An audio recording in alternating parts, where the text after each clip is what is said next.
Welcome to Lesson 16.1, Darwin's Voyage of Discovery. In this lesson, we'll state Charles Darwin's contribution to science and describe the three patterns of biodiversity noted by Darwin. Charles Darwin was born in England on February 12, 1809, the same day as Abraham Lincoln. In 1831, he joined the crew of the HMS Beagle on a 5-year voyage. The purpose of the voyage was to map coastlines and harbors around the world. No one knew it, but this would become one of the most important scientific voyages in history. The Beagle set sail at a time when scientists were revolutionizing views of the natural world. Geologists were suggesting that the Earth was ancient and had changed over time. Biologists were suggesting that life had also changed, a process called evolution. Darwin developed a theory of biological evolution that offered a scientific explanation for the unity and diversity of life by proposing how modern organisms evolved through descent from common ancestors.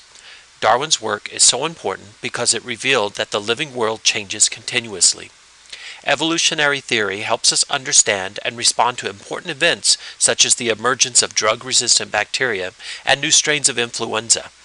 It helps us to predict the dangers we face if human actions were to drive too many species to extinction.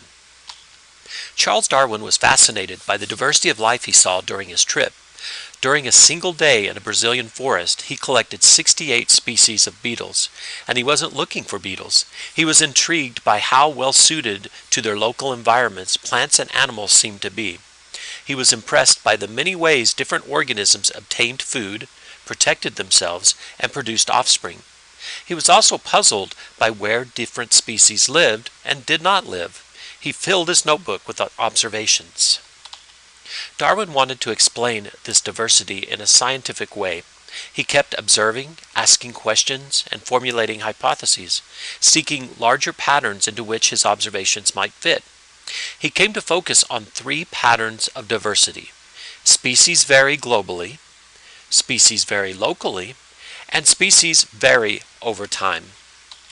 Darwin noticed that different yet ecologically similar species inhabited separate but ecologically similar habitats around the globe. In the grasslands of South America, he found flightless, ground-dwelling birds called rheas. Rheas look and act a lot like ostriches. Then, when Darwin visited Australia's grassland, he found another large flightless bird, the emu.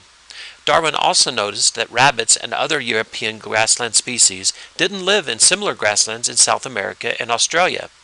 Australian grasslands, on the other hand, were home to kangaroos and other animals found nowhere else. Darwin noticed that different yet related species often occupied different habitats within a local area. For example, Darwin found two species of rheas in South America.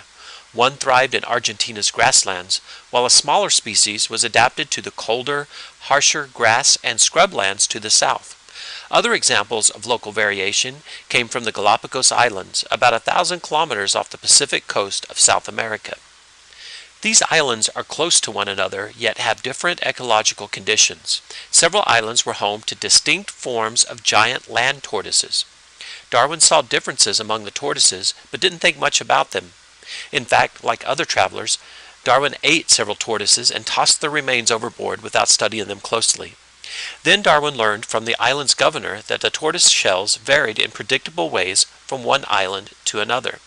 Someone who knew the animals well could identify which island an individual tortoise came from just by looking at its shell. Darwin also collected fossils. Scientists already knew that these remains formed a fossil record that told the story of organisms no longer living, although researchers didn't yet know how to read and interpret that record. Darwin noted that the fossil record included many extinct animals that were similar to, yet different from, living species. The most striking examples were fossils of extinct giant animals called glyptodonts. Glyptodonts look like giant versions of modern armadillos, which live in the same area. Darwin wrote, "This wonderful relationship in the same continent between the dead and the living will, I do not doubt, hereafter throw more light on the appearance of organic beings on our earth and their disappearance from it than any other class of facts." On the voyage home, Darwin thought about the patterns he'd seen. When he returned to London, he sent his specimens to experts for identification. They set the scientific community abuzz. His Galapagos mockingbirds belonged to 3 separate species found nowhere else. The little brown birds Darwin thought were wrens, warblers, and blackbirds were actually all species of finches. They too were found nowhere else, although they all resembled a single common finch species from South America. Yet the island species were all different from the mainland species and from each other. The same was true of tortoises, marine iguanas, and many plants that Darwin collected. The evidence caused him to wonder if the species might not be fixed and unchanging as people thought back then. Could organisms change over time through some natural process? Could Galapagos species have evolved from common South American ancestors? He spent years actively researching and filling notebooks with ideas about species and evolution.